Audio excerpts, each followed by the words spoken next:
찬미예수님. 네, 이제 찬미예수님으로 오늘부터 간단하게 그렇게 인사를 드리기로 하겠습니다. 그리고 네, 마이크 하나 장만했습니다. 네, 오늘 사순제 5주간 월요일 복음 묵상 함께 해보도록 하겠습니다. 네, 오늘 복음은 요한복음 8장 1절에서 11절 가늠하다 잡힌 여인의 이야기죠. 그때 예수님께서는 올리브산으로 가셨다. 그 예수님 겟세마니 동산이라고도 하죠. 이른 아침에 예수님께서 다시 성전에 가시니 온 백성이 그에게 모여들었다. 온 백성. 저는 안 갔었는데, 죄송합니다. 아무튼 많이 왔었다는 거죠. 그래서 그분께서 앉으셔서 그들을 가르치셨다. 네, 성전은 하느님의 진리를 배우고 가르치는 곳이었죠. 그때 이제 율법학자들과 바리사이들 계속 예수님과 대적하는 사람이죠. 가늠하다 붙잡힌 여자를 예수님께 끌고 와서 그 가운데 세워놓고 이제 예수님을 시험하려고 하는 거죠. 예수님께 말하였다. 네, 스승님, 네. 그들이 참 스승님이라고 하는 거는 그냥 이렇게 속일 때만 이렇게 하는 거죠. 이 여자 가늠하다가 현장에서 붙잡혔습니다. 네, 가늠하는 여자를 현장을 덮치는 것도 쉽지 않은데, 네. 모세는 율법에서 이런 여자에게 돌을 던져 죽이라고 우리에게 명령하였습니다. 네, 모세 율법. 스승님 생각은 어떠십니까? 그 생각을 물어보죠. 그 생각이 모세의 율법과 다르면 예수님께서는 그들이 이제 고소할 구실을 그렇다고 뭐 돌을 던져라 그러면 또 예수님이 사랑에 대해서만 말씀하시는데 그것도 좀 어긋나겠죠.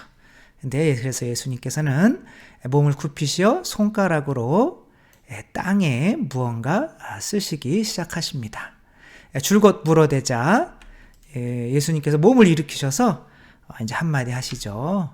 너희 가운데 죄 없는 자가 먼저 저 여자에게 돌을 던져라. 정말 예수님 아니시면 이런 상황에서 이런 멋진 말을 하실 수가 없겠죠.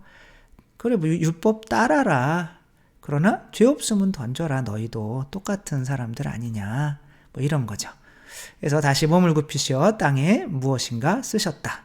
아무래도 그 가늠한 여인을 치려고 하는 사람들이 돌을 들고 있는 사람들의 죄를 쓰셨겠죠.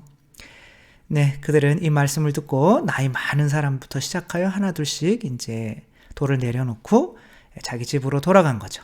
그래서 이제 여자와 예수님만 남게 되었습니다. 그래서 예수님께서 이렇게 물으시죠. 여인아, 그 자들이 어디 있느냐? 너를 단죄한 자가 아무도 없느냐? 이제는 없죠. 그럼 예수님께서 그 여자를 단죄하실까요? 아니죠. 나도 너를 단죄하지 않는다. 예수님은 세상을 심판하러 오신 것이 아니라 구원하러 오신 거죠. 네, 그래서 예수님께서는 누구도 심판하지 않고 이렇게 구원해 주시는 분인 거죠.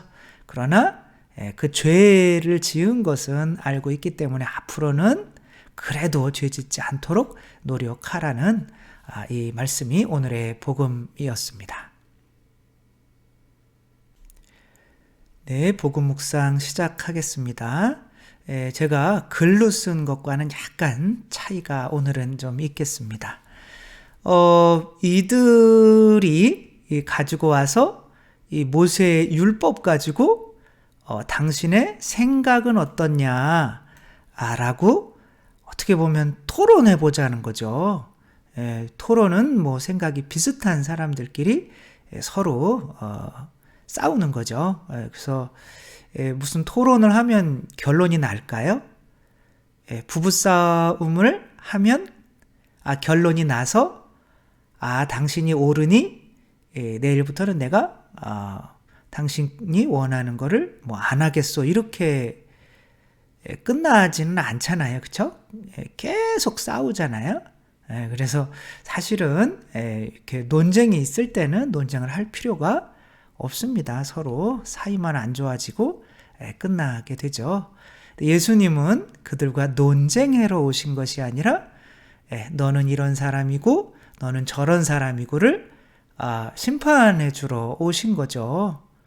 그래서 바리사이들 너희들은 안 좋은 인간들이고 이렇게 간음하다 잡힌 여인 너는 괜찮아 라는 말씀을 하러 오신 겁니다. 왜 그런지는 설명을 계속 드리겠습니다. 네, 예수님께서 바닥에 무언가 이렇게 쓰시고 계신 거죠.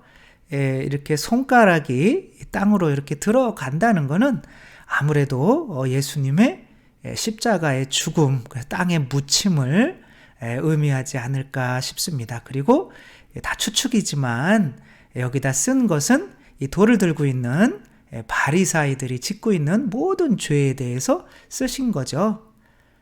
예수님께서는 세상에 있는 모든 사람의 죄를 당신이 뒤집어 쓰고 하느님의 고난받는 종으로서 십자가에 못 박혀 죽으심으로 우리의 모든 죄를 가지고 가셔서 죽으신 거죠. 근데 그러면 안 되는 사람들이 이 사람들이에요. 왜? 이 사람들은 기어코 자기의 힘으로 죄를 안 지으려고 했던 사람들이거든요. 그러니까 예수님이 필요가 없어요. 그러나 우리 모든 사람들은 우리 힘으로는 우리 죄를 어떻게 할 수 없다는 것을 알기 때문에 예수님의 자비에만 의탁하는 거죠. 그래서 간음하다 잡힌 여인은 이 여인이라고 하면 이 여인은 예수님의 자비를 믿으면 죄가 없어져서 의로운 사람이 되는 거고 예수님의 십자가를 믿는 거죠. 십자가를 통해서 우리의 죄를 모두 가셨음을 믿으면 의로워지는 거고 아무리 자기 힘으로 의롭게 되려고 노력했어도 예수님을 믿지 않으면 죄인임이 발각이 되는 거죠. 이게 예수님의 십자가가 어떻게 사람들을 심판하는지에 관한 내용입니다. 네, 그 전에 영화에서 왕의 남자란 영화가 있었죠. 거기에서 이준기 씨가 이렇게 남자인데 너무 이쁜 거예요. 그래서 이제 이 광대들을 임금이 자기 궁궐로 들여서 이 이준기 그 남자를 왕이 워낙 이 세상의 백성들을 생각하지 않고 자기 배만 채우는 그런 나쁜 사람이었던 거죠. 그런데 이 광대들이 그 안에 여기 같이 들어간 사람들은 이제 많이 죽죠. 그렇지만 그 죽음을 통해서 그 왕의 그런 못된 모습이 적나라하게 드러나서 이제 반란이 일어나서 그 왕은 폐위되게 되는 거죠. 이 광대들의 희생으로 그 왕의 그 못된 모습이 드러나는 것처럼 예수 그리스도의 죽음으로 정말 누가 선한 의인이고 누가 아닌지가 드러나는 거죠. 세상에서는 바리사이들은 잘못 하나도 안 하고 사는 사람들이거든요. 그러나 그거는 자기들을 믿기 때문에 예수님이 필요 없어요. 근데 예수님이 구원하러 오셨다면 예수님이 아니면 누구도 구원될 수가 없는 거죠. 그래서 자기 힘으로 구원받으려고 하는 사람들은 죄인으로 드러나고 예수 그리스도의 자비에 의탁하는 사람들은 의인으로 세상에서 인정받게 되는 거죠. 근데 이 그림은 정말 잘 표현한 것 같은데 이 여인이 이제 바리사이들이 다 가버리고 이 여인과 예수님 혼자만 남은 거죠. 이게 어떻게 보면 우리 심판 때의 마지막 모습이 될 수 있을 겁니다. 우리는 정말 하느님 앞에서 정말 이 여인처럼 고개를 들 수 없는 상태가 될 겁니다. 그러면 어떻게 해야겠습니까? 주님 자비를 베푸소서. 당신이 제 죄 다 깨끗이 씻어주셨지 않습니까? 저 죄 없다고 하지 않았습니까? 저는 그 자비에만 의탁합니다. 라고 할 때 예수님께서 그래 맞아. 나 네 죄 다 용서해줬어. 그러니까 그것만 믿으면 살아도 돼. 근데 이 자비를 못 믿는 바리사이들은 내 나라에 못 들어온다 라고 하시는 거죠. 네, 우리들은 정말 텅 빈 거리와 같다고 할 수가 있겠습니다. 그래서 EBS에서 한 텅 빈 거리, 조금 좁고 어두운 거리에서 실험을 했어요. 거기에 사람들이 쓰레기들을 맨날 무단 투기를 하는 거예요. 그래서 어떻게 하면 이 쓰레기 무단 투기를 근절할 수 있을까? 그래서 거기에 CCTV를 설치를 했습니다. 그랬더니 사람들이 더 이상 쓰레기 투기를 안 했을까요? CCTV가 있어도 이렇게 투기를 하더라는 거죠. 그래서 위협을 한번 가해보기로 했습니다. 그래서 무단 투기하면 100만 원 벌금. 안 했을까요? 용감하게 또 100만 원 안 걸리고 내면 100만 원 번다 라는 생각으로 또 계속 투기를 하는 겁니다. 그래서 마지막 방법으로 거기에 화분 하나를 이렇게 갖다 하나 봤습니다. 그래서 밤에 CCTV가 설치되어 있으니까 보는 거예요. 관찰해 봤더니 막 쓰레기 봉투 이만큼 가지고 나와서 버리려고 하는데 여기 뭐 꽃이 있네? 그리고 꽃이 이제 몇 개가 더 있었습니다. 여기가 꽃밭인가? 그리고 이렇게 버리려고 그러다가 사람들이 다시 가져가는 거예요. 처음에는 이 공간이 쓰레기를 버리는 공간이라고 생각했기 때문에 사람들이 누구나 다 거기에다 쓰레기를 버렸던 거죠.